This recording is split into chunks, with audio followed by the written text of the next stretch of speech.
She arrived with one bag, a secondhand coat, and the kind of stillness that comes from losing everything worth keeping. The ad had said help wanted. It hadn't said the ranch was already dying, that the man who placed it hadn't slept properly in 2 years, or that every neighbor within 20 miles had quietly written the place off. Meredith Rowan wasn't looking for hope. She wasn't looking for a second chance, or a new beginning, or any of the things people say when they don't know what else to say. She was looking for work. What she found was something far more complicated and far more worth saving than she ever expected.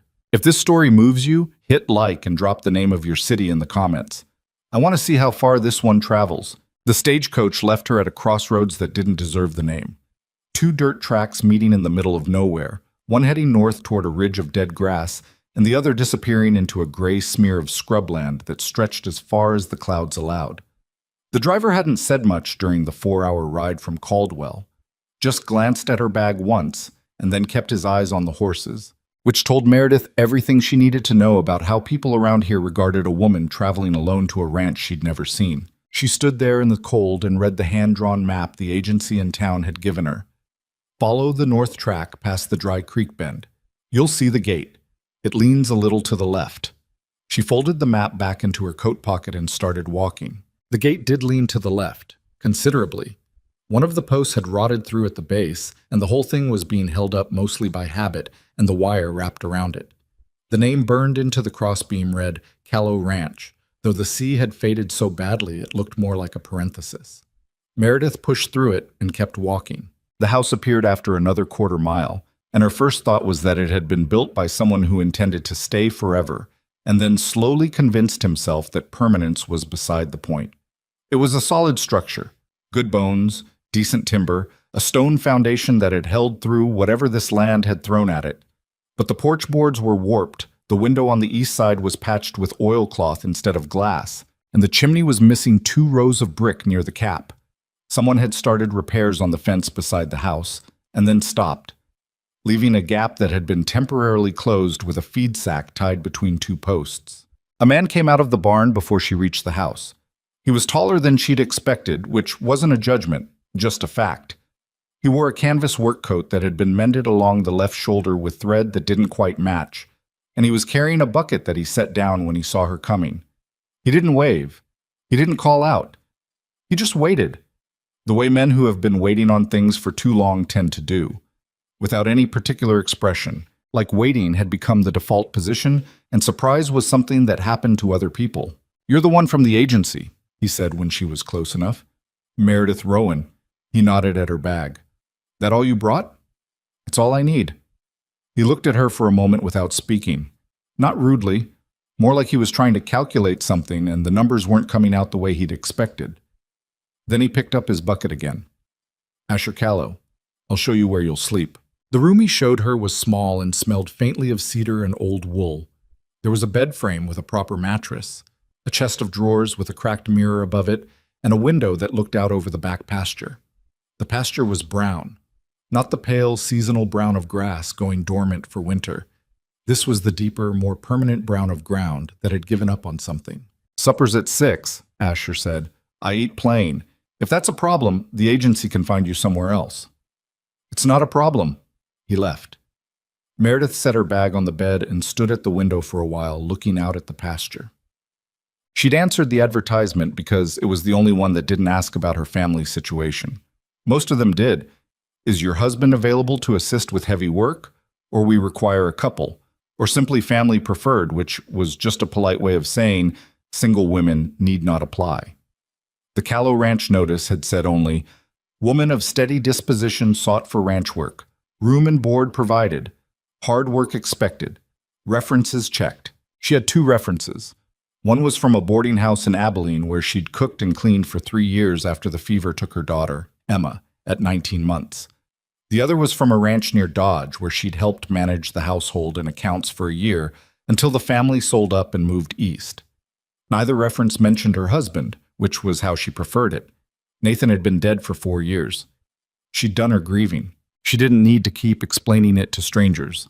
What the references also didn't mention, because she'd never been given the chance to demonstrate it, was that Meredith Rowan had grown up on a working cattle ranch in the hill country of central Texas, had ridden before she could properly read, had watched her father manage water and grass and herd rotations through 3 droughts, and had absorbed more practical knowledge about land management than most men twice her age.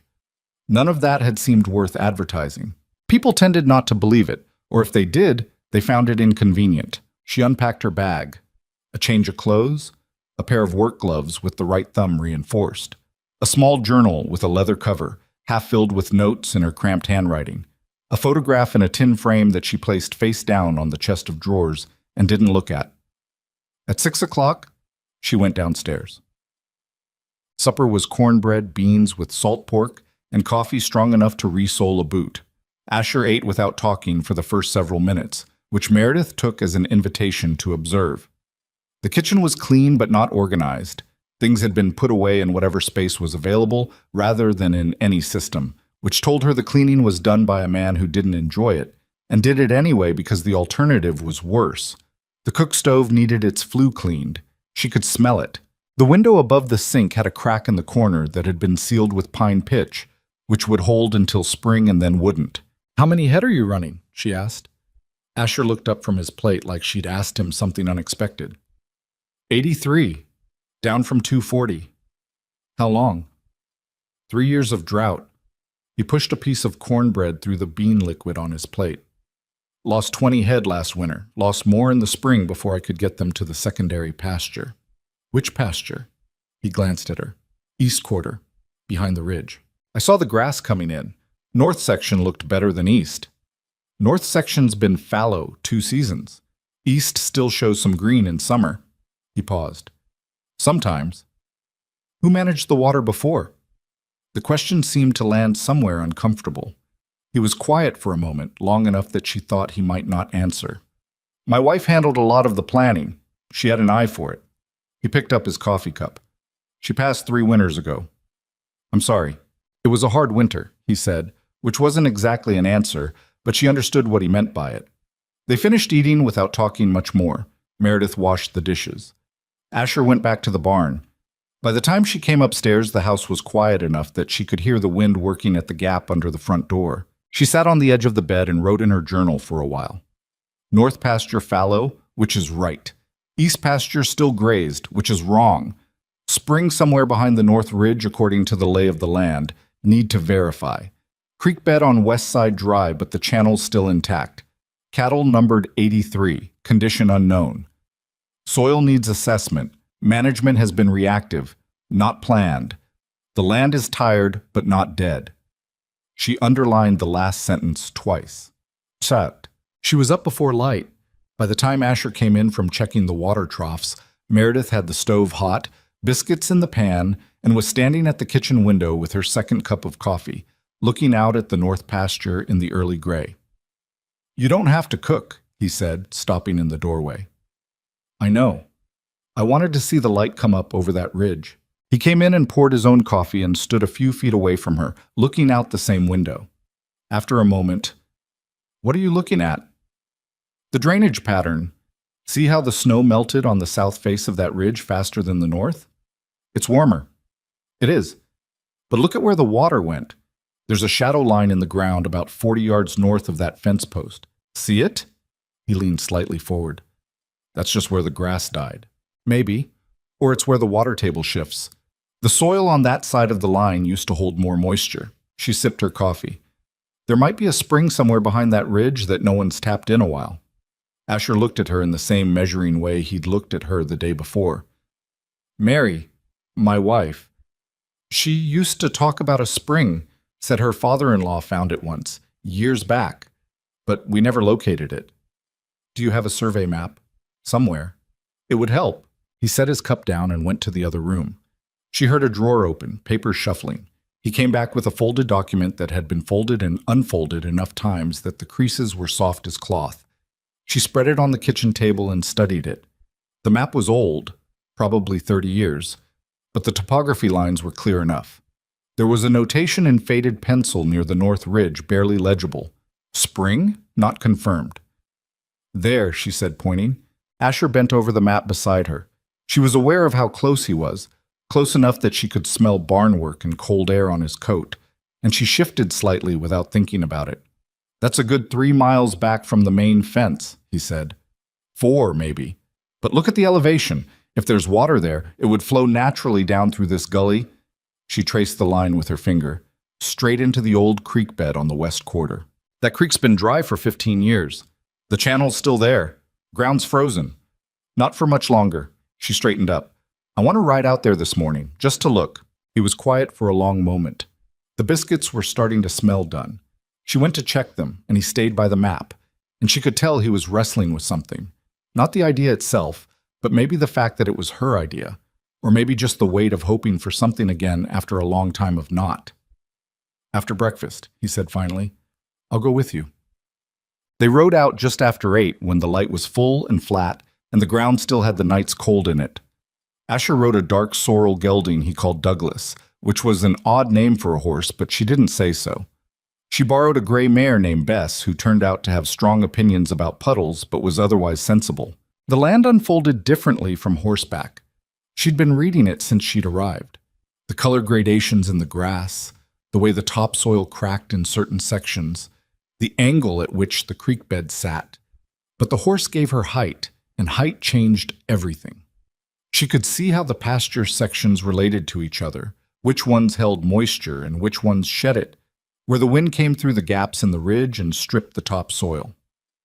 Most importantly, she could see where the grass wasn't dead but only dormant. There was a difference. You had to know what to look for. "The east quarter," she said as they passed through the fence gap. "How often are you rotating the cattle through here?" "They've been here since September." 4 months in the same section? "The north's not ready." "The north's not ready because you need to let it rest, and you can't rest it while you're using it. You need a 3rd section." Asher kept his eyes forward. "I know what rotation is." "I know you do," she said, without any edge in it. "I'm saying you need more land to work with, which is why the spring matters." He didn't answer immediately. They rode in silence for a while, the horses moving through the dry grass with that particular hollow sound of hooves on packed winter ground. "My father ran 400 head on this land," he said eventually, "before I took it over. The water was reliable then." "When did it start changing?" "Gradual. First drought hit in 79 maybe. The creek went low but came back. Second one in 82 was worse. By then we'd been grazing the same sections too long and the ground had compacted. When the rains came back, they just ran off." He paused. "By the time I understood what was happening, it was already a problem I didn't know how to fix." It was the most he'd said at one time since she'd arrived. She didn't make anything of it, just filed it away. "It's fixable," she said. "You sound very certain about that." "I grew up watching my father fix worse." He glanced at her sidelong. "Your father ran cattle?" "Until I was 17, hill country south of San Saba. We had 2 droughts in 6 years. Lost a lot of grass. He found ways through it." "What kind of ways?" "Resting sections longer than felt comfortable. Managing where the water went instead of just hoping it came. Digging when he had to." She looked toward the ridge ahead. "He said the land almost always has one more chance in it. You just have to be willing to look for it instead of waiting for it to show up on its own." Asher was quiet again. Then, "He's still ranching?" "He died 8 years ago." She kept her voice level. "Heart. I'm sorry." "He died on his land," she said.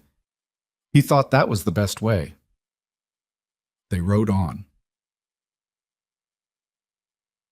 The ridge was steeper than it had looked from the house, and they had to pick their way through a section of loose shale before the ground leveled out onto a wide bench of rock and frozen soil that faced north. The view from up here was something. The whole ranch laid out below, the pastures divided by fence lines that looked like pencil marks from this height, the house small and square in the distance, the brown sweep of grazing land stretching east until it blurred into the sky. Meredith got off Bess and walked the bench slowly, reading the ground. "What are you looking for?" Asher asked from horseback. "Moss first, or the remains of it." She crouched and cleared away a thin crust of old snow near the base of a rock face. The ground underneath was darker, damper than the surrounding soil. "Come look at this." He dismounted and crouched beside her. She was right about the moisture. The soil here was a different texture entirely, less dry, less tight, with a dark richness that the pasture below had lost completely. "Feel that," she said. He touched the soil with 2 fingers, turning it slightly. He didn't say anything. "Water's close," she said. "Not on the surface, but close." She stood and walked further along the base of the rock face, stopping at a narrow crack where 2 shelves of stone met. She put her hand near it and felt almost nothing, but almost nothing that was slightly different from the surrounding cold.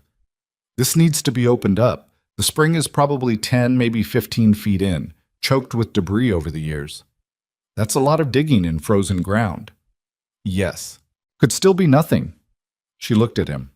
He was standing with his hands in his coat pockets, looking at the crack in the rock rather than at her, and she could see it on him. The careful distance a person keeps from hope when they've been disappointed by it enough times. She recognized it because she'd worn the same expression herself, looking in mirrors for about 2 years after Nathan and Emma were gone. "It could be," she said, "but the evidence says otherwise." He turned and looked out over the ranch. For a long moment, neither of them spoke. Below, she could see the faint line where the old creek bed traced its way through the west quarter. Dry for 15 years, but still there, still waiting. Like a road that hadn't been used in a long time but hadn't been erased either. "If the water runs," she said more quietly, "and we redirect it down the gully into the creek bed, and we close off the east quarter and let it rest this spring, by summer you'd have 3 viable sections plus the new water. You could rebuild the herd." "If," he said. "Yes, if." He was quiet so long she thought he'd decided against it. Then he walked back to his horse and gathered the reins and stood there for another moment, looking at the spot where she'd found the dark soil. "My nearest neighbor's been after me to sell the east quarter for 2 years, he said. "Says the land's done." "He's probably right." "He's probably looking at the surface," Meredith said. "Most people do." Asher looked at her. Something shifted slightly in his expression. Not quite warmth, not quite trust, but the first small movement toward it. "We'd need pickaxes. The ground's iron hard." "I know." "We'd need to shore up the gully to redirect the flow." "I know that too. Probably take 2 weeks minimum, maybe 3, and there's no guarantee of anything at the end of it." "I know," she said for the 3rd time. "You want to do it anyway?" He exhaled slowly through his nose, looking down the ridge at the ranch below. "I want to know if the land's got one more chance in it," he said. "Like your father said." "Then let's go find out."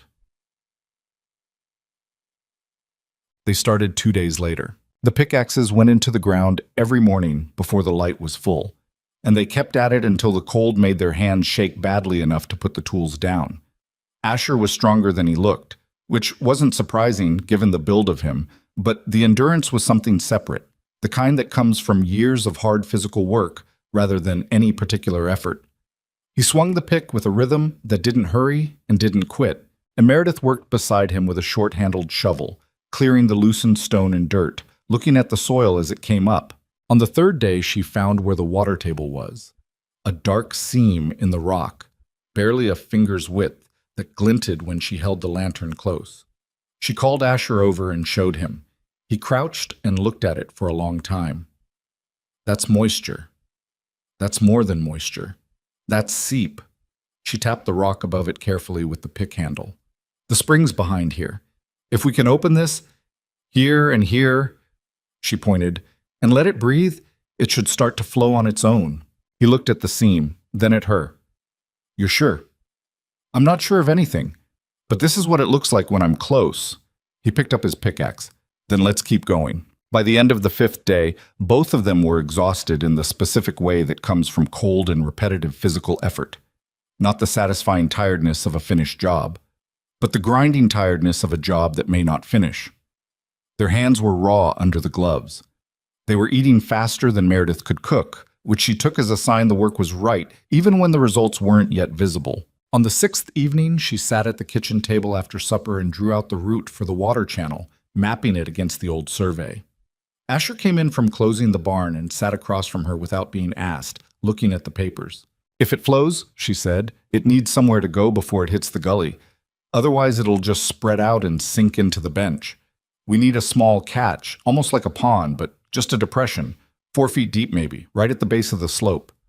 "I can dig that." "Not alone." I can hire the Keller boys for a day. They're looking for work. She nodded.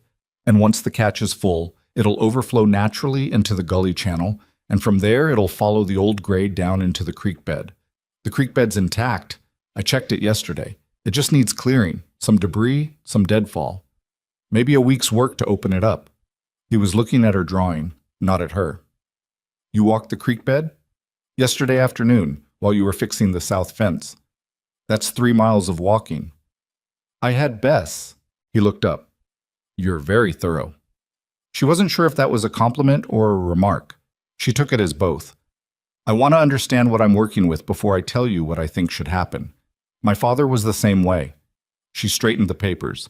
It's the only way I know how to do things. He was quiet for a moment. Outside, the wind had picked up. She could hear it pressing at the house, testing the window she'd noticed on the first day. I'll talk to the Keller boys in the morning, he said. See if they can come out end of the week. Good. She started folding her drawings. The flue on the stove needs cleaning, by the way.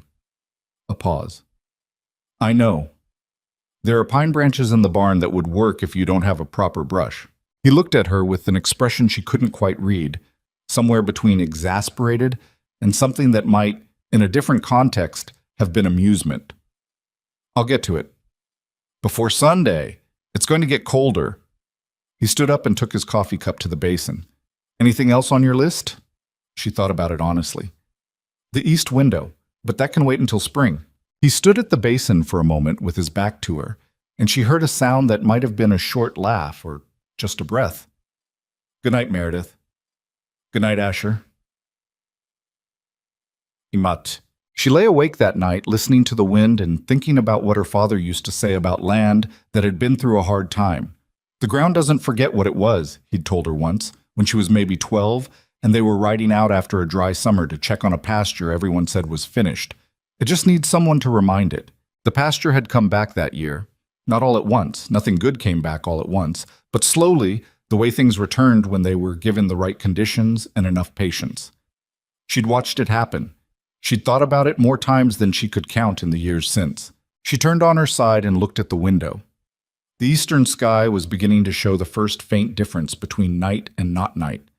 The barely perceptible gray that preceded any real light, that existed more as a rumor than a fact. She thought about the seam of water in the rock, the dark soil, the dry creek bed with its channel still intact and ready. One more chance, her father had said. The land almost always has one more chance in it. She closed her eyes. Outside, the wind worked at the house, and the house held. And somewhere behind the north ridge, trapped under 15 years of debris and silence and neglect, water moved in the dark and waited for the moment it would finally be allowed to run. The Keller boys turned out to be men, late 20s, broad-shouldered, with the particular quietness of people who'd grown up working too hard to have much left over for conversation. There were 3 of them: Holt, the oldest, who led; Dale, the middle one, who followed without complaint; and a younger one they called Pip, who Meredith suspected was barely 17 but worked like he had something to prove to everyone in a 10-mile radius. They arrived before sunrise on Friday with their own tools and didn't ask many questions, which she respected. Asher introduced her simply as Meredith, she's managing the project, which was more than she'd expected him to say, and the Keller boys accepted it without any visible reaction, which was more than she'd expected from them. By mid-morning, they had the catch basin roughed out at the base of the ridge slope, 4 feet deep, roughly 12 feet across, shaped to hold and funnel rather than just collect. Pip moved dirt with a speed that bordered on reckless, and Holt kept having to tell him to slow down and think about the angle, because fast dirt moved wrong was worse than no dirt moved at all. Dale worked in between them both, steady and methodical, and Meredith found herself watching him most because he was the one who was actually going to determine whether the thing was right when they were done. "You've done this kind of work before," she said to Dale during the midday break, when they were sitting on the slope eating bread and cold salt beef. He shrugged one shoulder. "Some? Different kind." "Mining?" "My uncle had a claim up near the Judith. I spent 2 summers there when I was young." "Then you understand water under pressure." He looked at her. "You think this spring's going to come out with pressure?" "Depends how long it's been backed up." She pulled her gloves back on. "Could be gentle, could be enthusiastic." Holt, sitting a few feet away, made a sound that might have been a laugh. Enthusiastic spring. That's one way to put it. Either way, she said, standing, we need the catch to handle it. The walls need to hold. They went back to work. Asher spent the morning up at the rock face with the pickaxe. She could hear the steady rhythm of it from below, carried down on the cold air, a sound that had become familiar enough in the past week that she noticed when it stopped. Around mid-afternoon, it stopped for longer than usual, and she climbed the slope to check. He was standing with the pick down, his coat dark with exertion, looking at something in the rock. She came up beside him and saw it, a crack, new and clean, where two of the blows had connected with a seam that hadn't been visible before. And from that crack, in the thin winter light, something was moving, not flowing, not yet, but moving. A dark stain spreading slowly from the crack outward onto the rock face, the way ink spreads on paper left in the rain. There it is, she said. He didn't say anything for a moment. She could see the muscles in his jaw working slightly, the way they did when he was keeping something in check. It's not much. It doesn't need to be much yet. The ground's still frozen. When it warms, the pressure will build. She touched the rock near the crack, careful not to block the seep. We need to open it about 6 inches wider on the left side. There's a natural fracture line running that way. See it? He looked where she pointed. Yes. If we follow that line, we're not fighting the rock. We're just helping it do what it wants to do. He picked up the pickaxe again. You sound like you're talking about a person. Land and people aren't that different, she said. Both of them work better when you go with the grain instead of against it. He gave her a sideways look, not quite the unreadable one he'd started with, but something that had a little more movement in it, and swung the pick. By the time the Keller boys packed up for the day, the catch basin was done, and the seep on the rock face had spread to the width of a handspan. Not dramatic, not the rushing spring she'd hoped for, but real and growing. Holt shook Asher's hand before they left. He looked at Meredith and nodded, which she took as the equivalent of a speech from a man like him. Same time Monday? She asked. We'll be here, Holt said. They drove off in the failing light, and she and Asher stood at the base of the ridge and looked up at the catch basin. Raw earth, open and waiting, and at the dark stain spreading down the rock face above it in the last of the day's pale light. It's not nothing, Asher said. No, she agreed, it's not nothing. They walked back to the house in the cold without saying much else, and she thought that was probably all right. The neighbor who came on Saturday was named Voss, and he arrived without being invited. He was a compact man with a gray beard and the kind of confidence that came from owning more land than anyone else in the county and knowing it. His ranch to the east was 4 times the size of Callow's, and he'd been after the East Quarter for long enough that the offer had become a kind of background noise in Asher's life. Always there, easily ignored, until something changed. Something had apparently changed. He came in his buggy, sat in the kitchen with his hat on the table and his hands around a coffee cup, and looked at Meredith with the particular blankness that some men used when they weren't sure yet whether a woman was worth addressing. I heard you've got workers up on the North Ridge, he said to Asher. I do. Digging. That's right. Voss turned his cup slowly. I've been straightforward with you, Asher. This land has had a good run, but the water situation isn't going to resolve itself. My offer for the East Quarter is still on the table. Fair price, cash in hand before spring. You could use that money to stabilize what you've got left and stop throwing good work after bad. Asher looked at him. The water situation may be resolving. A pause. Voss glanced at Meredith, then back to Asher. That's so. We found the spring behind the North Ridge. Callow. Half the counties looked for that spring. Your father-in-law spent 2 summers on it. It's a story, not a fact. It's seeping, Meredith said. Voss turned to look at her fully for the first time. I'm sorry? The spring. It's seeping through the rock face. We opened the access point this week. The catch basin is built. It's not flowing yet because the ground's still cold, but it's moving. She kept her voice even. By late February, early March, it should be running enough to redirect into the old creek bed. He studied her for a moment with the expression of a man recalibrating something he'd already decided. And you are? Meredith Rowan. I'm managing the land recovery project. Recovery project. He said it the way people repeated phrases they found unlikely. Then he looked back at Asher. "She's your hired woman?" "She's the one who found the spring," Asher said, and there was something quiet in his voice that Meredith hadn't heard before. Not defensive exactly, but definite, like a door being closed calmly rather than slammed.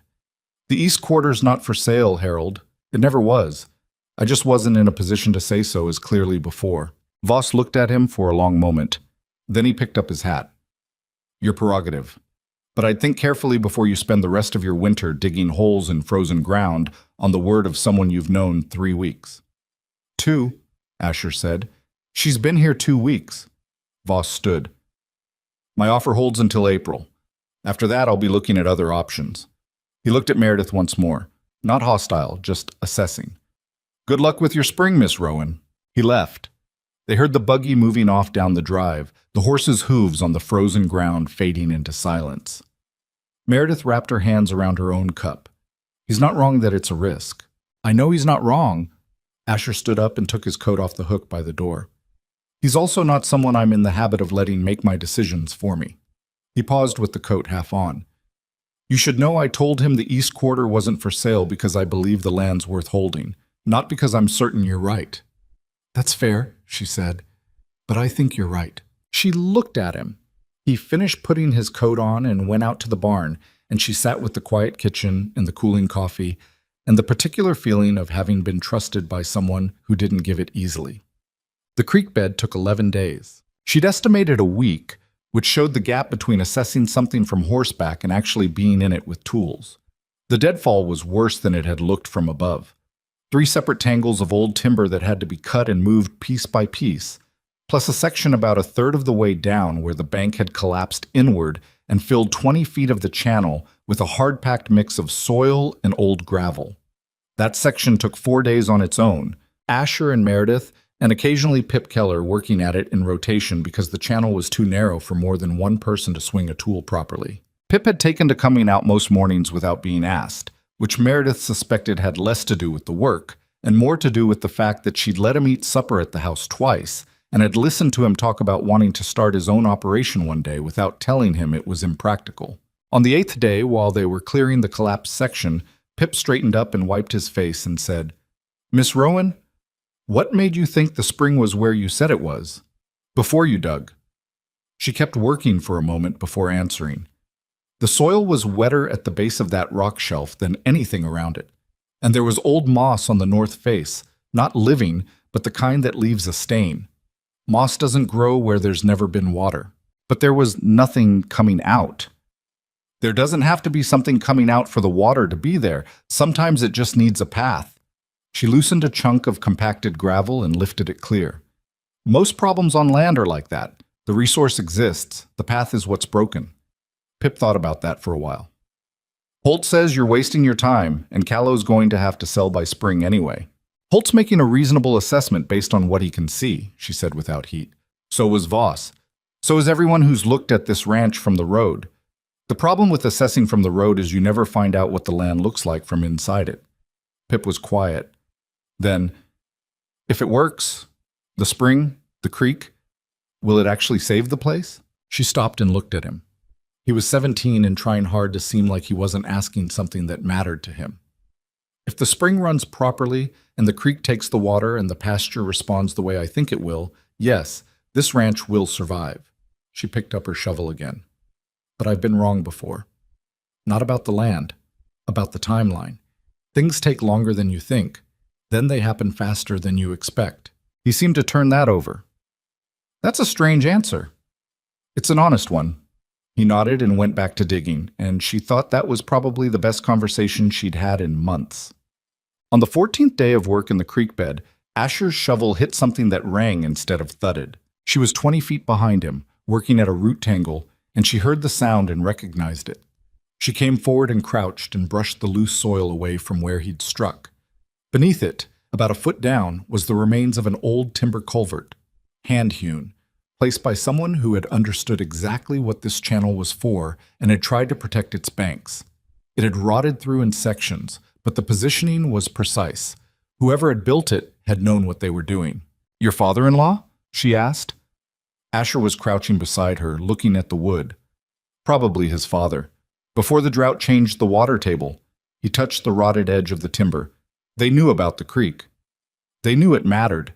She sat back on her heels. This changes the shoring work. We don't need to build from scratch. We just need to replace what's here. Same positions, same angles. Whoever laid this figured it out right the first time. He was quiet, and she thought he might be having some feeling about his grandfather's work appearing under the ground like that. Not a ghost exactly, but a kind of record. Evidence that the land had been well understood once, and had simply been cut off from that understanding by time and hard luck and the slow erosion of practical knowledge. She didn't comment on it. "We'll need more timber," he said after a moment. "The Keller boys can bring it. 3 days to set it, maybe 4. She stood and brushed the dirt from her knees. "We're close, Asher. The channel's almost clear. Once we shore the banks and the springs running properly, the water will follow this exactly the way it should." He stood too, looking down the channel toward where it curved out of sight to the west. From somewhere up on the ridge behind them, very faint and barely distinguishable from the normal sounds of wind and cold, there was a sound like water over stone. She'd been hearing it for 2 days now, each time a little more distinct. He heard it too. She could tell because he went still in a particular way. "It's getting stronger," she said. "I hear it." They stood in the cut channel with the frozen walls around them, and the winter sky a pale stripe overhead, and the sound of the spring coming down off the ridge was thin and tentative, not yet the voice it would become, but unmistakably real. The letter arrived on a Thursday in the 3rd week, forwarded from the agency in Caldwell. It was from a ranch in Wyoming, a larger operation, better established, looking for someone with experience in land management and willing to pay considerably more than Asher was paying. The agency had passed it along as a matter of course, with a note in the margin in Mrs. Halper's handwriting. "Thought you'd want to know, Em. Could be worth considering before you commit further." Meredith read it at the kitchen table after supper while Asher was in the barn doing the last checks. She read it twice. Then she put it down and looked at the survey map she'd been updating. The creek channel marked in pencil, the new shoring positions noted, the projected water flow sketched in her careful, cramped hand. She thought about Wyoming. She thought about more money and an established operation and not having to dig in frozen ground on a bet that still hadn't fully paid off. She folded the letter and put it in her coat pocket and went back to the map. When Asher came in, he found her recalculating the flow rate for the catch basin based on the spring's current output, which she'd been checking each morning and recording in her journal. "Cold tonight," he said. "Going to be colder tomorrow. We should move more of the herd to the south paddock, closer to the shelter." He looked at her work on the table. "You've been adding to the map. The shoring plan's changed. I found a better angle for the 4th section." She turned it to face him and showed him the revised markings. He came and stood beside her and looked at it, and she explained the change and why it was better, and he asked 2 questions that were the right questions, the kind that showed he understood what she was saying and was checking it rather than just accepting it. And she answered them, and he nodded. "You're getting good at this too," she said. He looked at her. "At what?" "Reading the plan.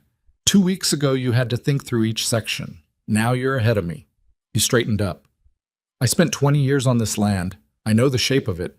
I just didn't know what to do with the shape." He paused. "You showed me how to read what it's trying to tell me." She wasn't expecting that. She looked back at the map. "Your grandfather knew too. He built that culvert." "He did."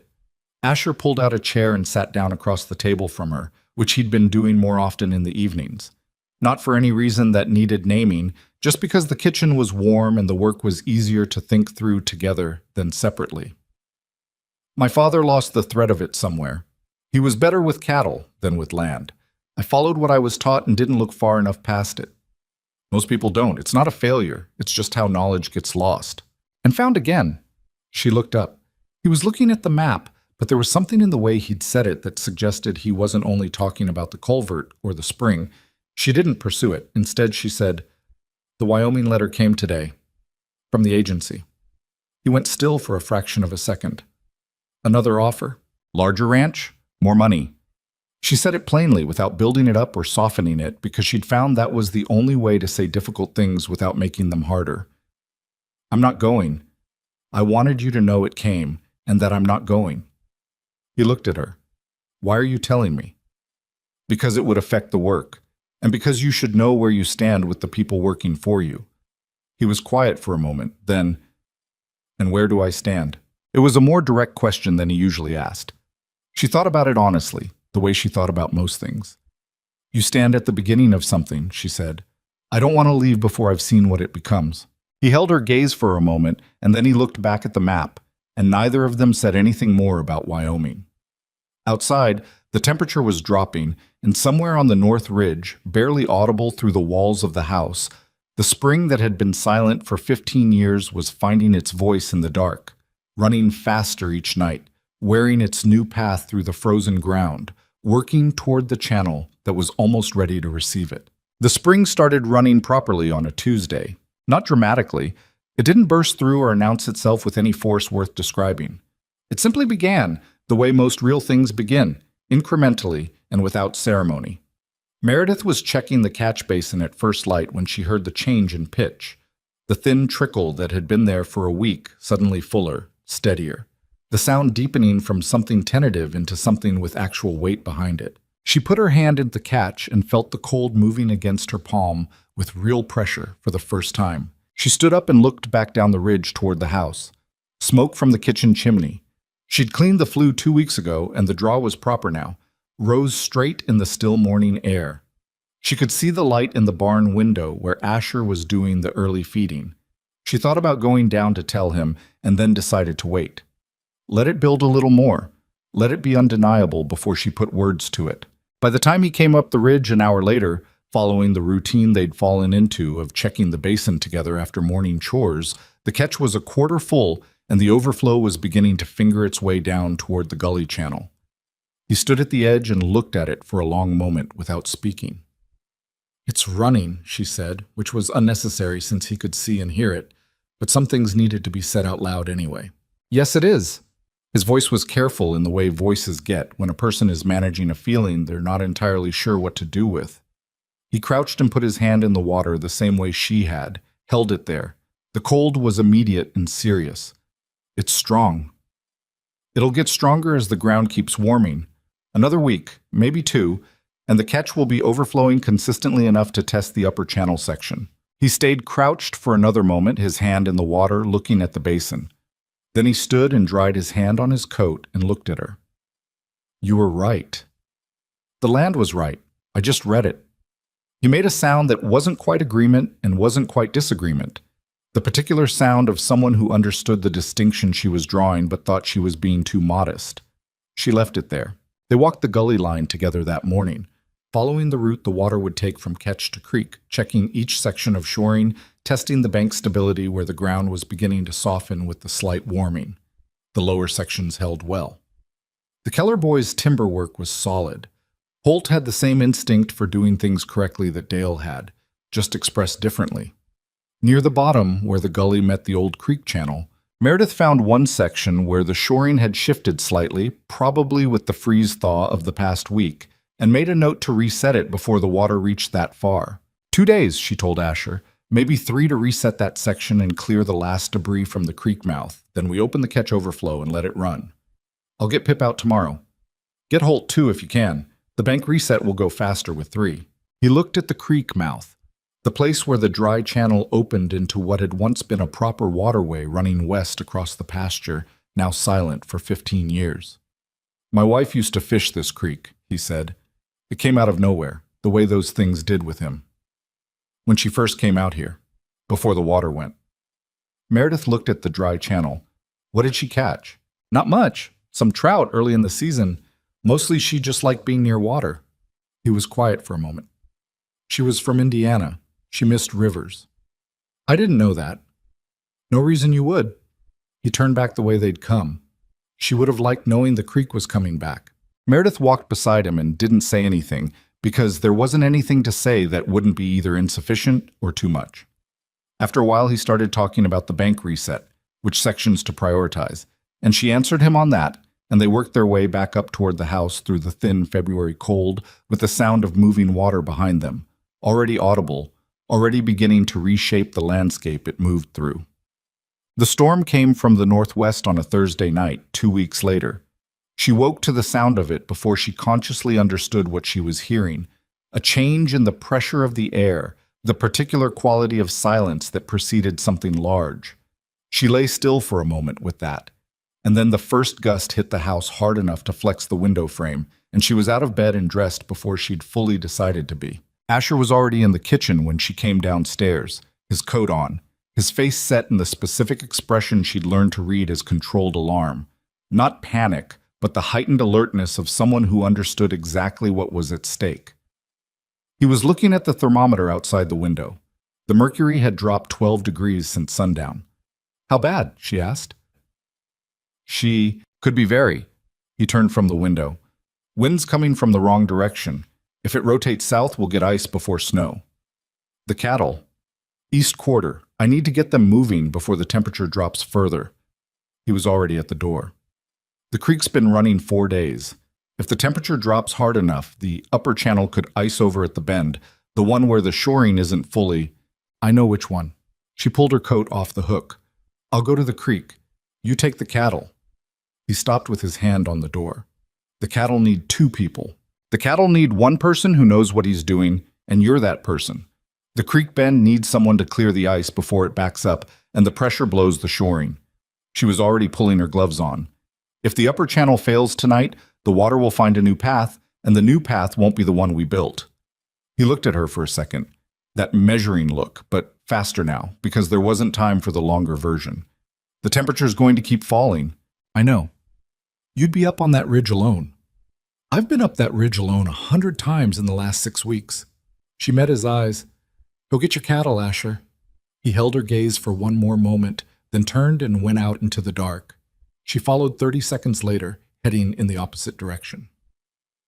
The wind on the ridge was a different animal than the wind at the house. Down in the ranch yard, it was cold and forceful. Up on the exposed bench, it was savage in the specific way of high winter weather. Not just cold, but aggressive about it, finding every gap in clothing, turning the lantern into a liability as much as a help, because the flame kept guttering and the shadows it threw were disorienting. She turned it low and relied more on her knowledge of the route, which by now she could have walked half asleep. The catch basin was holding. The overflow was running steady into the upper gully channel, and for a moment she felt relief. But only for a moment, because 30 yards down the channel she found what she'd been afraid of. The bend where the shoring had been reset last week, the section that still worried her slightly, had developed an ice shelf along its inner curve. Not thick yet, maybe a finger's width, but the water was beginning to push against it, and if it kept building, the pressure would find the weakness in the bank, and the whole section could give way. She went to work with the hatchet she'd brought, breaking the ice shelf in sections, clearing the channel. The work was awkward in the dark, and the wind kept throwing debris into her face. Her fingers, even in the gloves, were losing sensation faster than she liked. She worked systematically. Break, clear, move. Break, clear, move. The way her father had taught her to work in cold, which was to focus on the next immediate thing and not think about all the things beyond it. She was halfway through the clearing when she heard the fence. It was a sound she recognized. The particular groan and snap of wire pulled beyond its tension, followed by a wooden post going over. She straightened and looked south. In the darkness and the wind, she couldn't see the cattle, but she could hear them now, the low, distressed sound of a herd that knew weather was coming and didn't know where to go. And underneath that, the sound of more fence failing, not one post, but several in sequence like dominoes. The whole south section of the east quarter giving way under something. The herd was moving, in the wrong direction. She finished the ice clearing in the next 3 minutes, faster than she should have, cutting some corners she'd have preferred not to cut, and then scrambled back up to the bench and looked out. The lantern showed her almost nothing useful at this distance, but the sound told her enough. The cattle were coming north. If they came north along the west fence line, they'd find the gully. And if they went into the gully in the dark and the wind, frightened and moving fast, they could destroy the shoring and the channel in 20 minutes of panicked movement. She went down the east face of the bench at a speed that was not quite running and not quite not running, the lantern swinging, the wind at her back now, which was faster but made the cold worse. She was shouting before she reached the flat, which she knew was useless at this distance and did anyway. She found Asher at the bottom, not where she'd expected, not near the east quarter, but already moving the herd, already turning them. He'd ridden Douglas in a wide arc around the panicking cattle and was pushing them not north but northwest, toward the new pasture section, the restored ground that had been closed all season. The gate to the new section was, she ran the math quickly, 150 yards west of the gully line. If he could get the herd to the gate without them breaking left, they'd miss the channel entirely. But the herd was fractured. Maybe 60 of the 83 were moving with Asher's direction. The rest had split and were angling northeast in a group, and that group was heading straight for the gully fence. She changed course, running now, proper running, through the dark and the wind with the lantern a bobbing yellow eye. She cut northeast to get ahead of the breakaway group. The ground was partly frozen and partly not. The worst kind. Alternating patches of hard ground and soft, the sort that turned ankles and swallowed boots. She went down once, hard, catching herself on her hands, got up without stopping. She got ahead of the breakaway cattle by maybe 40 yards, which in cattle-moving terms was barely anything. She turned and raised the lantern and shouted and waved her free arm and felt absolutely idiotic. But the lead cow in the group, a big brindle with one tipped ear that she'd noticed before for being independently minded, checked up and turned her head. Meredith kept shouting and waving, kept the lantern high, moved laterally, pushing the edge of the group south, which was what she needed. South, and then west, away from the gully line. The brindle took one more long look at her, decided she was more trouble than the darkness in the other direction, and turned. The rest of the breakaway group followed, which was the thing about fractured cattle. They almost always had a leader, and if you turned the leader, you turned the group. Almost always. She walked them south and west for 10 minutes in the screaming wind, keeping the lantern up, her arm aching from holding it, her feet increasingly uncertain about what the ground under them was doing. When she got them turned far enough west, she could hear Asher's voice, calling and clicking, the sounds he used with the herd that they'd learned to follow. And the breakaway group drifted toward the sound and merged back with the main body. She found him at the gate to the new section. He had it open and the cattle were moving through, reluctant but moving. Cattle didn't like going somewhere new in the dark, but they liked the wind and the cold less. Douglas was sweating despite the temperature, his sides heaving, and Asher was on foot beside him, hand on the bridle, watching the last of the animals through. "The gully?" he said when she came up. "Ice cleared, should hold." She was breathing hard. "The east quarter fence is down." "I know. South section gave way when they bunched at the corner." He swung the gate shut and dropped the chain over the post. "How many did you bring back?" 20, maybe 22, the ones that went northeast." He looked at her then, really looked at her, taking in the state of her, the mud on her coat from where she'd gone down, the lantern held in a hand that wasn't steady anymore from cold and exertion, the particular compressed expression of someone running on the last available energy. "You fell." "Once. I'm fine." He looked at her hands. The right palm had mud on it and something darker. "You're bleeding." She looked. The heel of her right hand had opened on something when she went down, a rock probably, or frozen ground that had been harder than it looked. It wasn't deep. "I didn't notice." "Come on." He took Douglas by the reins and started toward the house, and she fell into step beside him. The wind was still savage, the temperature was still dropping, but the cattle were on the new pasture, the gully was clear, and somewhere behind them in the dark, the spring was still running, cold and determined, into the channel they'd built for it.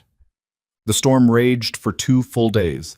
They stayed close to the house and the barn, working in shifts, checking the channel twice a day, keeping the cattle settled on the new pasture, managing the ice that kept trying to form at the creek bend. The east quarter fence they left for after the weather broke. There was nothing to be done about it in the wind and the ice, and the cattle weren't going back there until the grass had rested anyway. Inside the house, in the hours when the work allowed it, they mapped the damage and the plan in Meredith's journal and on the survey. The east quarter fence, she counted the posts in her mind, estimated the wire. The creek mouth had partially iced over, but the flow was strong enough to keep it from closing entirely. The new pasture gate latch needed replacing. Asher had noticed it was bent when he swung it in the dark. They ate at the kitchen table and talked about what needed doing in the order it needed doing, and somewhere in the second day of that, Meredith noticed that they'd stopped working against the rhythm of each other and started working inside it, finishing each other's assessments, knowing without asking which tasks the other had already handled. It wasn't something she could have pointed to a specific moment for. It had just developed the way the spring had developed, incrementally and without ceremony, until one day it was undeniably there. On the second night, with the wind still going but lower now, losing its conviction, Asher said, "If the new pasture holds through this week, I want to talk to you about expanding the herd in spring." She looked up from the map. "How many head are you thinking?" "Depends on what the pasture can support. That's your calculation." "Then I'll need to survey the new section properly once the storm passes. Check the grass coverage. Estimate the carrying capacity." She made a note. "Realistically, if the creek's running well by April and the east quarter rests through spring, you could support 120, maybe 140 head by fall." He was quiet for a moment. "That's almost what my father ran." "It's what the land will carry if you manage it right." She looked at him. "You will manage it right. You already are." He didn't respond to that directly. He looked at the map for a moment, then looked up. "I want to put you on salary. Proper salary, not the arrangement we started with." She hadn't expected that either. "We started with room and board and a monthly wage. That was before I understood what you were actually doing here."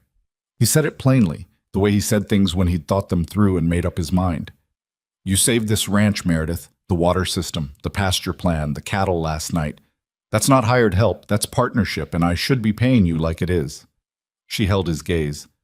"We'll talk about the numbers when the storm's done and we know what the damage is." "Fair enough." He went back to his coffee. Outside, the wind was pulling away to the east, leaving behind it an enormous silence that felt, after 2 days of noise, almost physical. She could hear, faintly but clearly through the walls of the house, the sound of the creek running across the west pasture, a sound that had not been there 6 weeks ago, that had been absent for 15 years, that was now as much a part of the ranch's voice as the cattle or the wind or the creak of the old porch boards underfoot. She wrote in her journal, "Storm passed, channel intact, new pasture held, 83 head accounted for, creek running." She turned the page and started a new entry, "Spring survey, new section, carrying capacity estimate," and kept writing. On the third morning, when the sky had cleared to the hard flat blue that followed bad weather on the frontier, she went out before breakfast and walked the gully line from top to bottom. The shoring had held everywhere except one section near the bottom where a branch had come down in the wind and punched through the bank, leaving a gap she could put both hands through. Manageable. 2 hours of work, maybe 3, and it would be solid again. At the creek mouth she stopped. The ice that had been forming there during the storm had broken up in the night. The water pressure from the spring had simply been too much for it, and the creek was running clear and steady into the west pasture, spreading out across the lowest ground, finding the slight depression in the terrain that the old waterway had carved for itself over decades.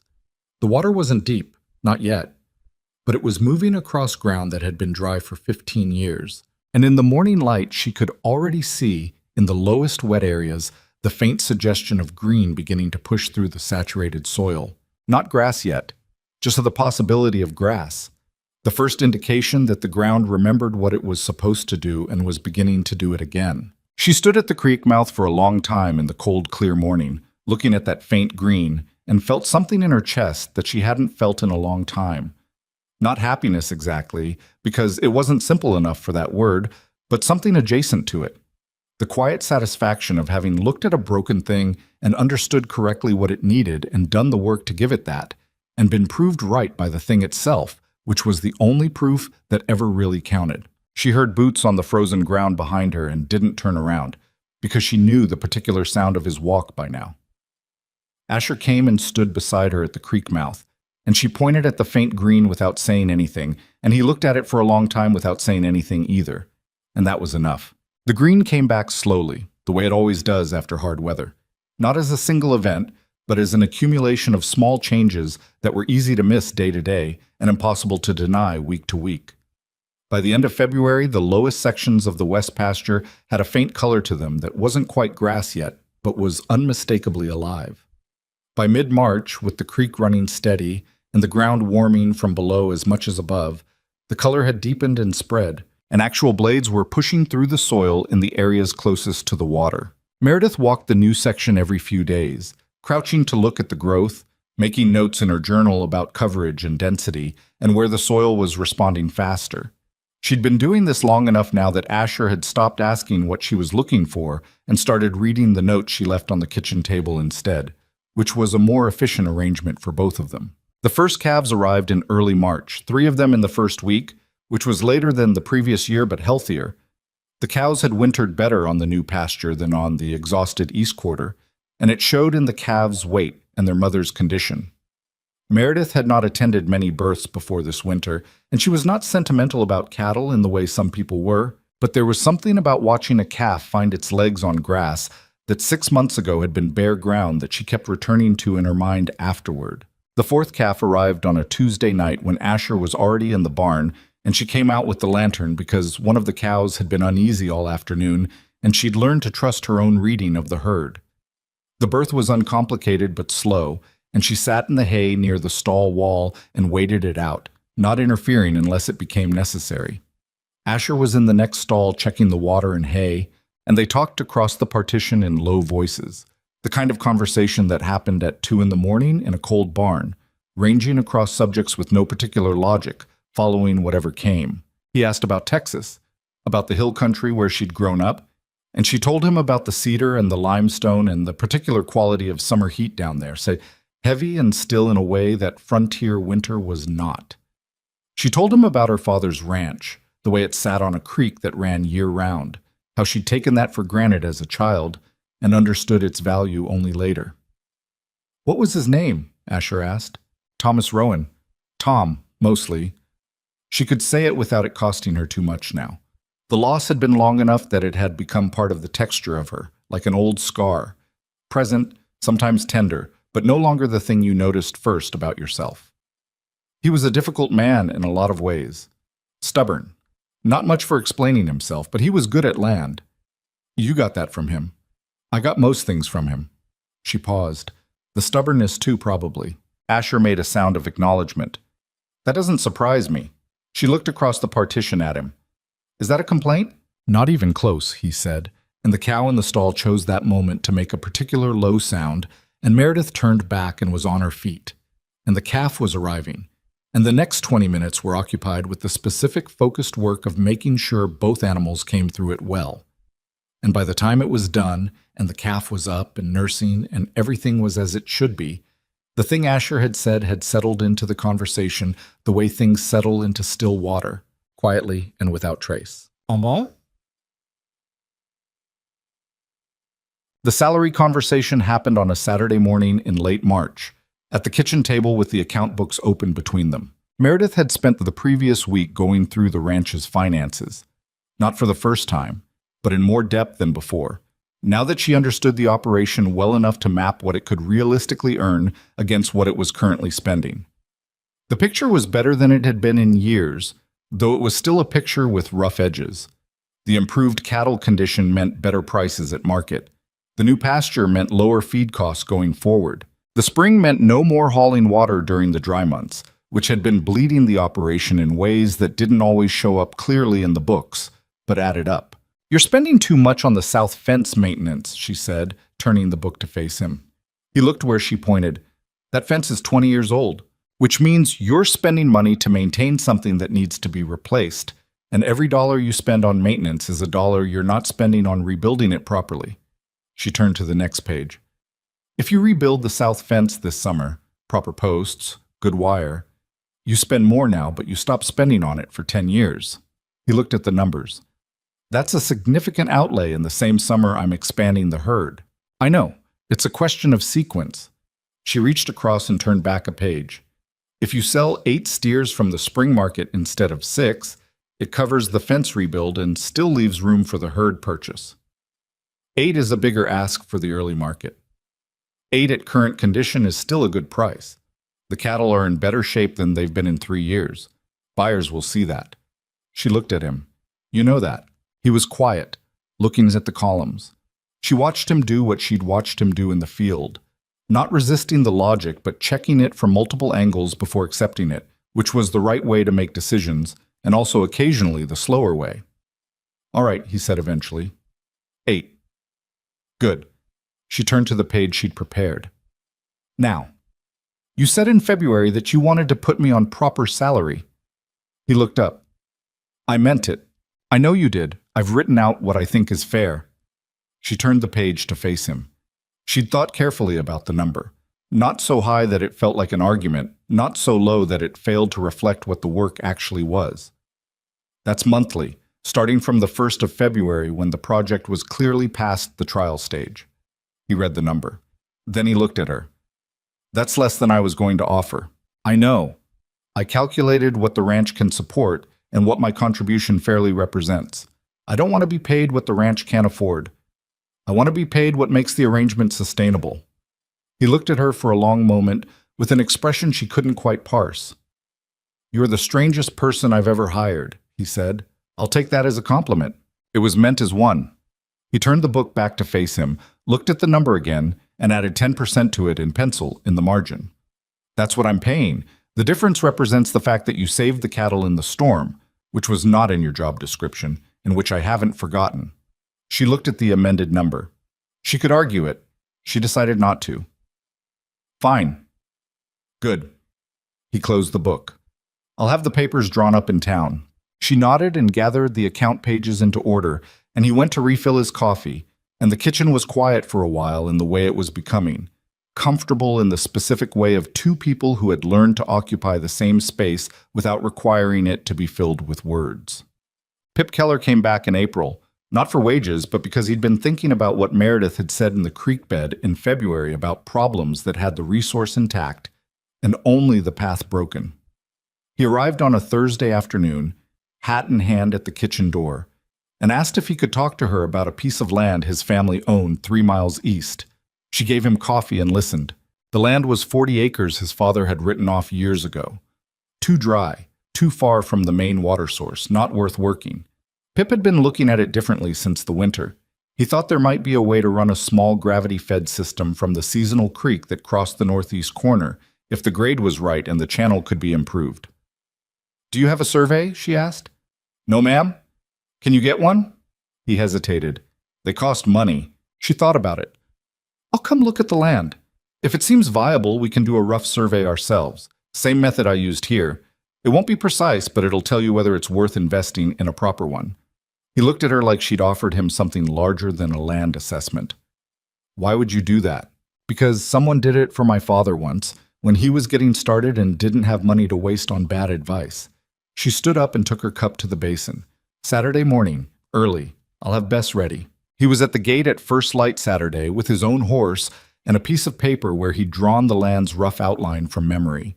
She looked at his drawing on the way out and made 2 corrections based on what she knew of the area, and he looked at the corrections and then at her, and she could see him filing something away. Not just the corrections, but the method.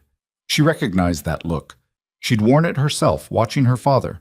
The Keller land was rough, but not hopeless. The seasonal creek in the northeast corner had a stronger permanent element than Pip had realized. She found the subsurface moisture within the first hour of walking the ground, the same indicator she'd used on Asher's Ridge. The grade wasn't ideal, but it was workable. She walked it twice and then sat on a rock with his rough drawing and marked out what she thought could be done. 3 months of work, she said. Maybe 4, depending on what you find when you start digging. You'd need to hire 2 men for the heavy sections. He looked at her markings. Is it worth it? That's your decision, not mine. What I can tell you is the water is there and the grade will carry it. Whether 40 acres of improved pasture is worth 3 months of work and 2 hired men is a question about what you want your life to look like in 10 years. He was quiet for a while, looking at the land around them. My father thinks I should hire on at a bigger operation, get wages, and stop trying to make something of this. That's reasonable advice, she said. It's also the advice that assumes what you want is wages and security. Is that what you want? He looked at the ground. He was 17 years old, and the answer was clearly no, and clearly something he'd been told was foolish, and clearly something he was going to do anyway, regardless of what anyone told him. She recognized that too. No, he said. Then do the survey. Start small. Learn what you're working with before you spend on anything you don't have to. She handed him back his drawing with her markings. And stop calling me ma'am. My name is Meredith. He almost smiled. Yes, ma'am. She didn't push it. April moved into May, and May changed the ranch in ways that were visible enough now that they stopped feeling like discoveries and started feeling like the normal state of things, which was its own kind of wonder. The west pasture was fully green, carrying the herd on rotation with the east quarter, which had rested through the winter and was showing strong recovery across its southern sections. The creek ran daily, audible from the house when the wind was right, and twice she'd seen small birds using the water's edge that she hadn't seen before on the property. Nothing significant, but the kind of thing that told you an ecosystem was reassembling itself. Asher bought 12 head at the spring market. He told her 10 but found 2 that were priced fairly and in good condition and used his own judgment, which was the right call, and one he wouldn't have made with that confidence in December. He told her about it when he got back from town, not asking permission, just reporting, the way partners reported to each other. "Good price?" she asked. "Good enough. The seller knew what he had, but he needed to move them." "Condition?" "I looked at everything you told me to look at." He sat down at the kitchen table and pulled off his riding gloves. Teeth, hooves, eyes, the way they stood. 2 of them have been on poor pasture recently, but they'll come right with a month of good grass. She nodded. "Put those 2 in the south section for the first month. More water access there." "I already planned to." She looked at him. He was looking at his gloves, turning them in his hands with the slight self-consciousness of a person who had said something that revealed more competence than he'd started the winter with, and wasn't entirely sure how to wear that. She thought about saying something about it, about how far his reading of the land and the cattle had come in 5 months, and then decided it would embarrass him and left it alone. She was learning that about him, what needed saying and what was better left in the space between. The hard conversation came on an evening in May when the light was long and gold and the kitchen was warm enough that they'd left the back door open, and Meredith was at the table working on the accounts when Asher came in from the south pasture and stood in the doorway for a moment longer than usual before coming in. She looked up. "Voss came by today," he said. She set down her pencil. "I didn't see him. You were at the creek. He didn't stay long." Asher came in and poured water and stood at the basin, his back to her. "He wanted to see the pasture. I walked him out to the west section."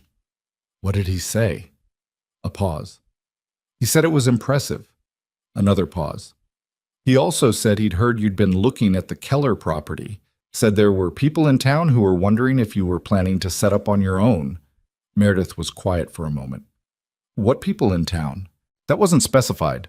He turned around and leaned against the basin, looking at her. "Are you?" It was a straight question, and it deserved a straight answer, and she gave him one. "No, I looked at Pip's land because the boy asked me, and I thought I could help him, that's all." "I believe you."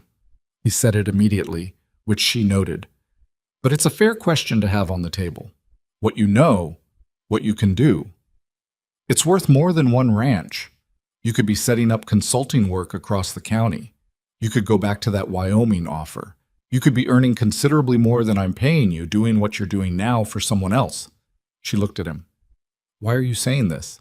He looked back at her steadily. "Because you should hear that I know it. That I'm not assuming you're going to stay, because there's nowhere else for you to go. You have somewhere else to go, several places, and you're still here." She was quiet for a long moment. Outside, the gold light was deepening toward the particular amber that preceded dusk on clear evenings, and the cattle were audible from the south pasture, and the creek was running, and the whole ranch had a presence to it now that it hadn't had in December. Not just better managed, but more alive, which wasn't the same thing, but also wasn't unrelated. "This is where the work is," she said. "I know that's part of it." She held his gaze. "It's not the only part," she said, "but it's the part I can say clearly." He nodded. He pushed off from the basin and came to the table and sat down across from her, and she picked up her pencil and turned the account book back toward herself, and he reached across and turned one of the pages she needed and held it in place while she worked, which was a small thing, and also not a small thing, and neither of them commented on it.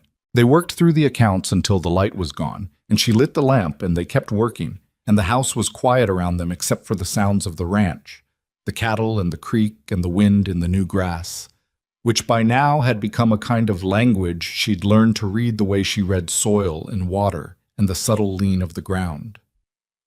2 hands arrived in June. Meredith had written up the job notices herself, specifying what the work required and what the pay was, and Asher had gone to town and posted them without changing anything she'd written, which she took as the final evidence of something she'd been watching consolidate for months. The men who answered, a veteran hand named Gus, 50 or so, quiet and reliable in the way of men who've worked cattle long enough to stop finding it interesting and start finding it meditative, and a younger one called Ray, who was from somewhere in Missouri and had an aptitude for fence work that bordered on the artistic, arrived within a week of each other and settled into the operation with the minimum of disruption. She gave them the orientation herself, walked them through the pasture rotation, explained the water system, showed them the channel and the creek and where the sensitive sections were. Gus listened with his arms crossed and asked 2 questions at the end, both of them the right questions.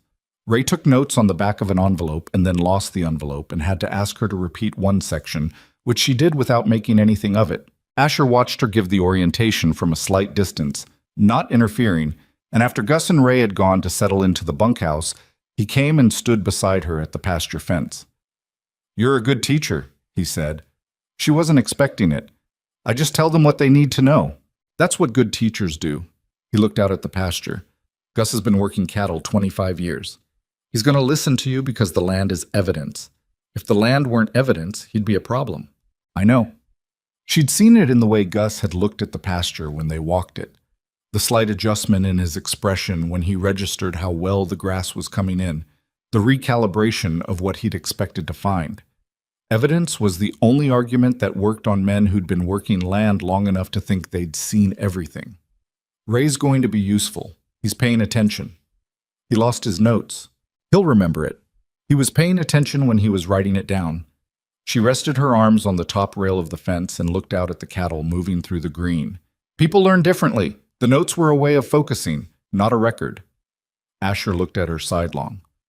"You noticed that in 20 minutes. I notice things." She said it without self-consciousness.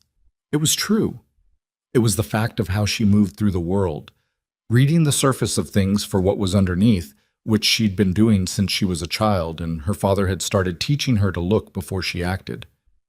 It's not a talent, it's practice. He was quiet for a moment. Then, "Mary noticed things too. She used to know what was wrong with an animal before I'd seen it myself. She said I looked at cattle." She looked at cattle and also at what the cattle were looking at. He said it the way he'd been able to say things about Mary for a few months now.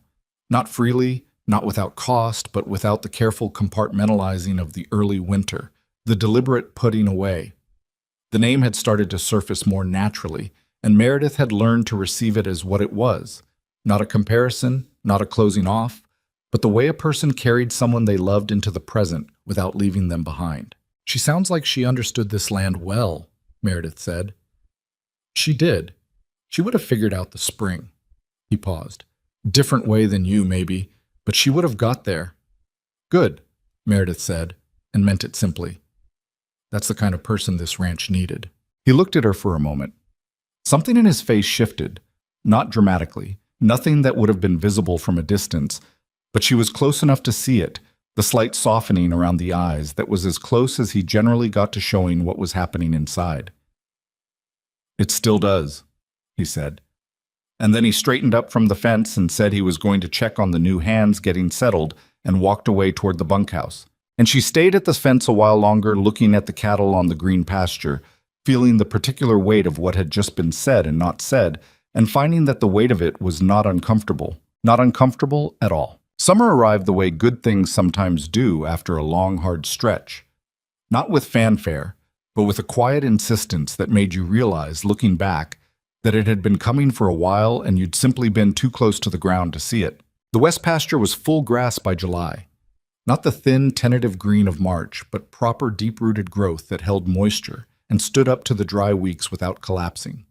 The cattle moved through it with the particular unhurried quality of animals that were eating well and knew it. Gus, who had spent 25 years working cattle and had the professional detachment of a man who'd seen too many operations to be impressed by any single one, stopped beside Meredith at the west fence one morning in early July and looked at the pasture for a long moment and then said, "This is good grass." He said it the way a person says something they've been thinking for a while and finally decided to say out loud. She took it for what it was. The water's doing the work, she said.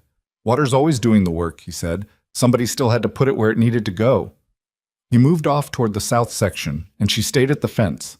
And she thought about that for a while after he'd gone. The creek was the thing people noticed first when they came to the ranch now. Visitors, and there were more of them than there had been in December, when the Callow Ranch had been the kind of place people drove past without slowing, would stop at the west pasture fence and look at the water moving through it and ask how it had gotten there. Asher answered those questions in his straightforward way. There had been a spring behind the north ridge that hadn't been properly accessed, and the old creek bed had been restored, and the system was now working as it should. He said it simply because it was simple. He didn't mention the weeks of digging in frozen ground, or the storm, or Meredith running through the dark toward a herd she could hear but not see. She didn't mention those things either. The work was the evidence. The evidence was enough. Voss came back in July, and this time he didn't come to make an offer. He came on a Wednesday morning with his ranch foreman, a lean older man named Cutter who Meredith had seen in town but never spoken to, and he asked if he could walk the water system. Not the pasture, specifically, the water system. He wanted to understand how it worked. She walked them through it herself. From the catch basin at the base of the ridge, full now, overflowing steadily into the upper channel, down the gully line to where it met the creek, and then along the creek to the west pasture. She explained the logic at each section, why the catch was shaped the way it was, how the shoring worked with the grade rather than against it, where the sensitive points were and how to monitor them. Cutter asked technical questions. Voss mostly listened, which was different from his usual mode, and she noticed it. At the creek mouth, where the water spread into the pasture, Voss stood for a long time without saying anything. Then he said, "I have a dry section on my north quarter, been dry 12 years. I've written it off." "What does the soil look like in that section?" Meredith asked. He glanced at her. "Brown, cracked, dead." "What does it look like under the surface, if you dug down 6 inches?" He was quiet. "I don't know." "Then you don't know if it's dead," she said. Not unkindly. "You know what the surface looks like. That's not the same thing." Cutter made a sound that might have been suppressed agreement. Voss looked at him and then back at Meredith. "Would you come look at it?" It was not the question she'd expected from Harold Voss, who in February had sat in this kitchen and suggested that Asher was throwing good work after bad on her word. She kept that observation to herself. "I can come look at it. I can't promise anything useful comes from the looking." "That's all I'm asking," he said. She looked at Asher, who was standing a few feet back in the way he did when something was her decision to make. He caught her eye and gave her nothing, deliberately nothing, letting her read the situation herself. She turned back to Voss. "Next week. I'll need 2 hours on the land without interruption." "Done," Voss said. She found water on the Voss North Quarter in an afternoon. Not as obvious as the Callow Spring. This one was deeper, further from any natural drainage point, and it would require more engineering to bring to the surface. But it was there. She could read it in the soil and in the slight depression in the terrain that the dry years had obscured but not erased. She stood in the middle of the dead section with the sun overhead and the cracked earth under her boots, and felt what she always felt in these moments, a kind of quiet anger on behalf of the land, which had been given up on before it had been understood. She told Voss what she'd found and what it would take to access it. He listened without interrupting, which was its own kind of progress from the man who'd sat across from Asher in January telling him to sell. When she was done, he was quiet for a moment, and then he said, "You're saying this is the same situation as Callow's Spring." "Similar principle. Different specifics. Every piece of land is different. But the method is the same. The method of looking is the same. You read the surface for what it tells you about what's underneath. Then you dig to confirm. Then you build a system to use what you find." She looked at the cracked ground. "Most land that looks dead isn't dead. It's just been read wrong." He looked at her with the expression of a man revising something he'd been certain of. "How do you know all this?" "My father. His father before him, I imagine, though I never knew him." She crouched and picked up a handful of dry soil and let it run through her fingers. "It's not a mystery, it's just observation. Most people don't do it because it takes time and the result isn't guaranteed, and people don't like investing time in things that aren't guaranteed." "And you don't mind that?" She thought about it honestly. I mind it sometimes, but the alternative is looking at the surface and calling it the truth. And the surface isn't the truth, it's just the part that's easiest to see. She stood up and brushed her hands off.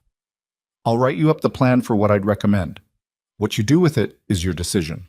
He nodded. He was looking at his land, properly looking at it, she thought, maybe for the first time in a while, with an expression that was part calculation and part something older and less comfortable. I owe Callow an apology, he said. That's between you and him, she said.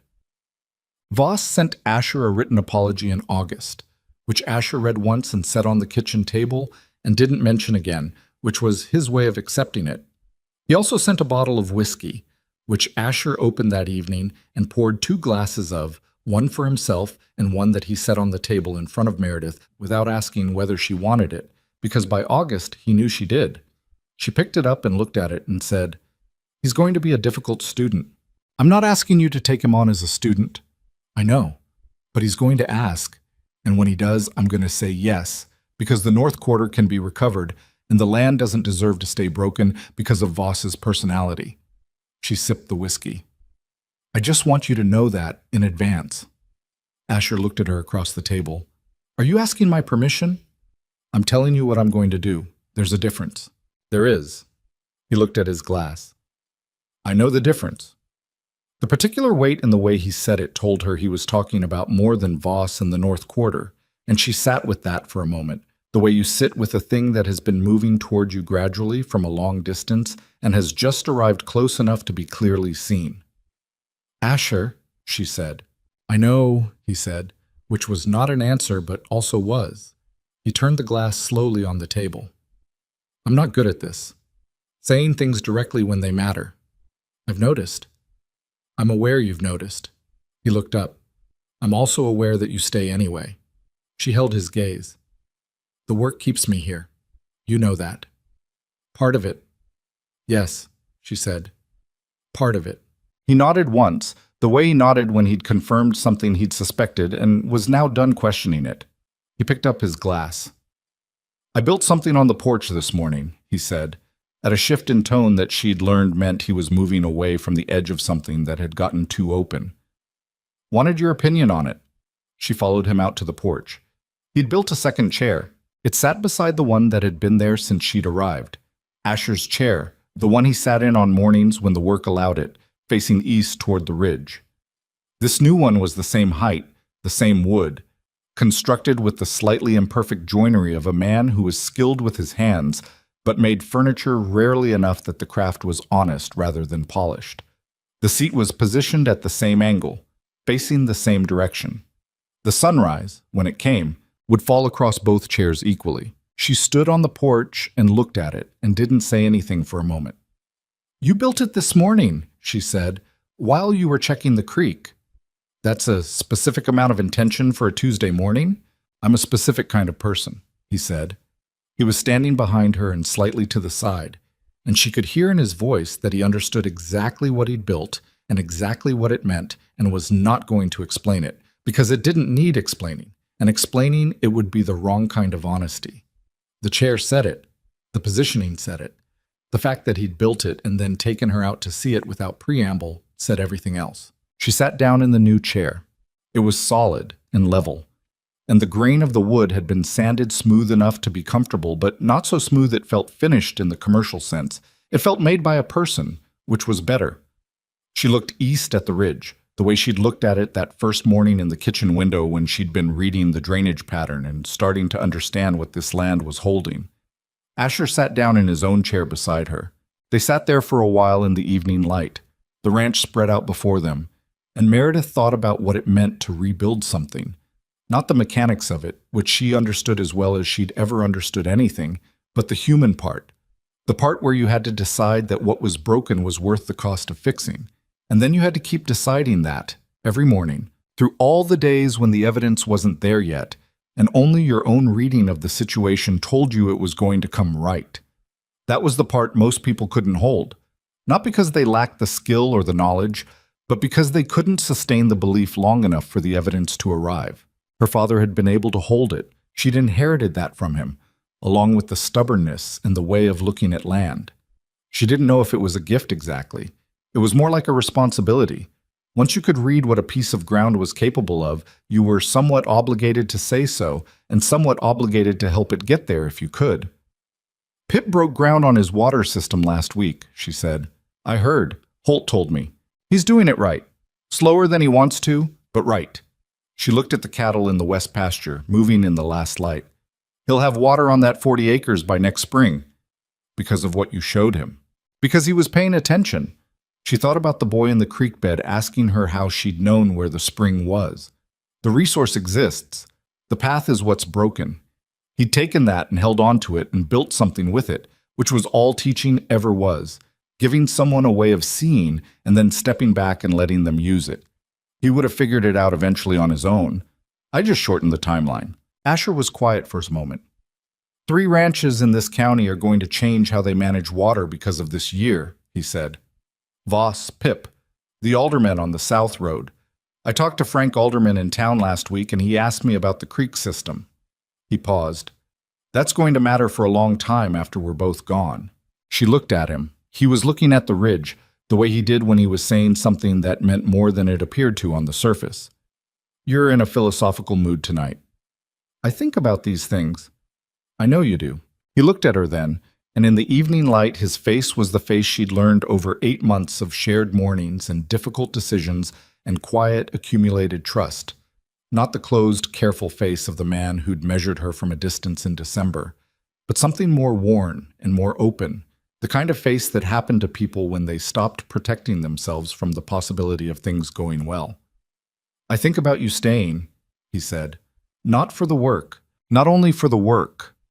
I think about what this is and what it's going to be, and whether you want it to be the same thing I want it to be. She was quiet for a moment. This was the conversation they'd been circling for months, not because either of them was afraid of it, but because they'd both learned, him through loss, her through the same, that the right time for certain things wasn't the first moment they became possible. The right time was when the ground was ready, when the foundation was solid enough to hold the weight. Tell me what you want it to be, she said. He looked at her steadily. This, you in that chair, the ranch between us, everything we've built and everything that's still to build. He said it plainly, without decoration, because he was that kind of man. I want you here. Not as hired help, not as a partner in the business sense, though that too. I mean, here. The evening light was falling flat and gold across the ridge. The same light she'd watched on that first morning reading the drainage in the pasture. The cattle were quiet. The creek was running, faint and steady, the way it would run now for years, through dry summers and hard winters and all the slow seasons that would come after this one. The spring behind the ridge was not going to stop. She'd understood that months ago, when she'd first put her hand in the catch and felt the pressure of it against her palm. What had been stored up for 15 years didn't exhaust itself in a single season. It ran. I'm not easy to live with, she said. I'm in everyone's business. I have opinions about fence posts and flue maintenance and things that aren't mine to have opinions about. I know, he said. I haven't found it to be a problem. I keep a journal and I leave it on the table, and sometimes the things in it are about you. I've never read it. I know. That's part of why I'm still here. She looked at him. I don't know how to be something other than what I am. I'm not asking you to be. He held her gaze without flinching. I've been watching what you are for 8 months. I know what I'm asking. She looked at the ridge for a long moment. The light was almost gone now. Just the last thin line of gold along the upper edge of the rock, fading as she watched. Below it, the land was green and settled and alive in a way it hadn't been when she'd arrived. And none of that was an accident or a lucky development. It was the result of looking carefully and believing what you saw and doing the work that the scene required, every day, without guarantee and without certainty, and without any promise, except the one the land itself made, when you understood it well enough to ask the right questions. She thought about Nathan, briefly and without the old heaviness. She thought about Emma, which always cost something, always would. She thought about her father on his land and what he'd said about one more chance, and how she'd been thinking about that sentence for 8 months without realizing she was living inside it. All right, she said. Asher let out a breath. Not dramatically, not with any performance, just the breath of a man who'd been holding something for a long time and was now setting it down. He reached across the small space between the chairs and covered her hand with his, and she turned her hand and held his, and they sat like that in the last of the evening light, and didn't say anything more because there wasn't anything more that needed saying right now. The ranch was quiet around them. The creek ran in the dark below the west pasture. Somewhere on the north ridge, behind the rock face they'd opened together in the frozen February cold, the spring moved through its new path with the unhurried certainty of water that has finally found its direction and intends to keep going.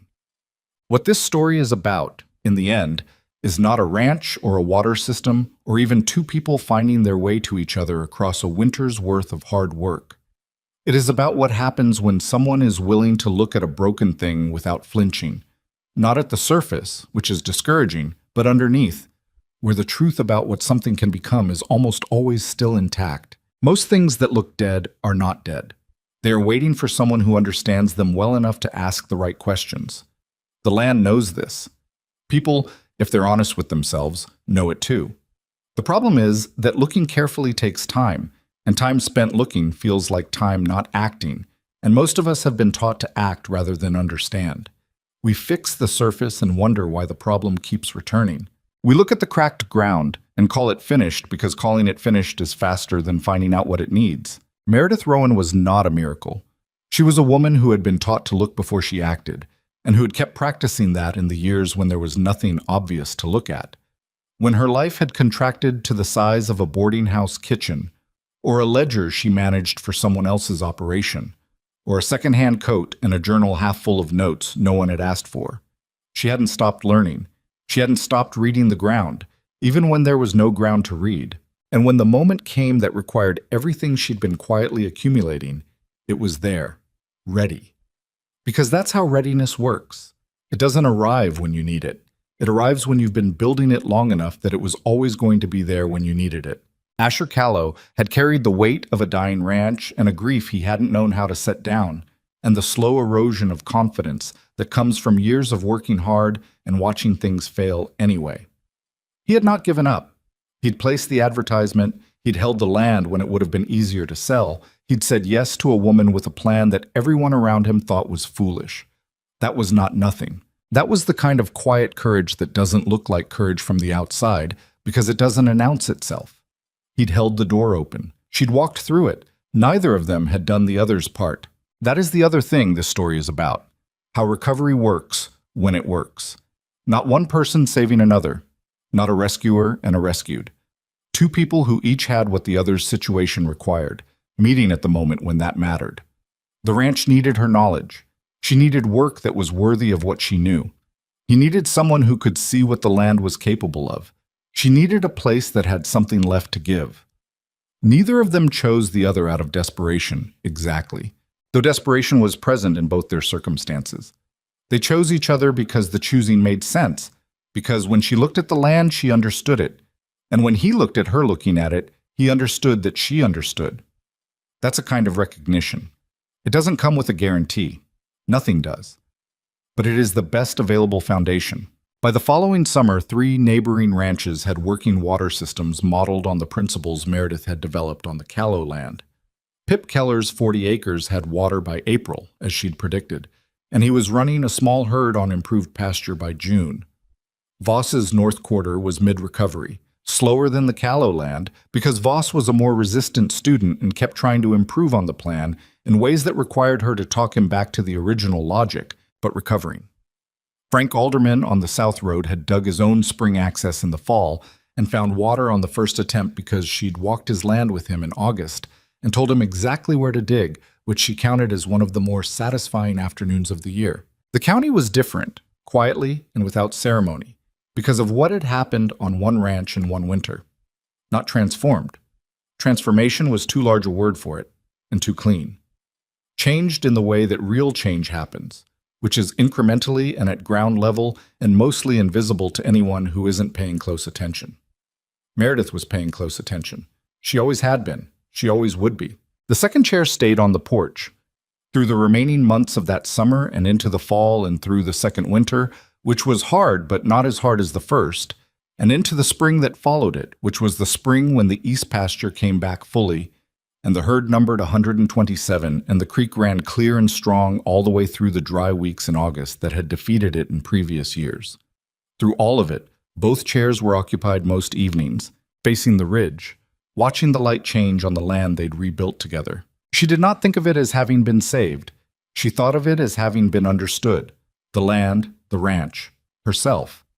Understood properly for what it was and what it was capable of, rather than for what the surface suggested when things were hard. That was enough. In her experience, it was more than enough. It was, in fact, everything.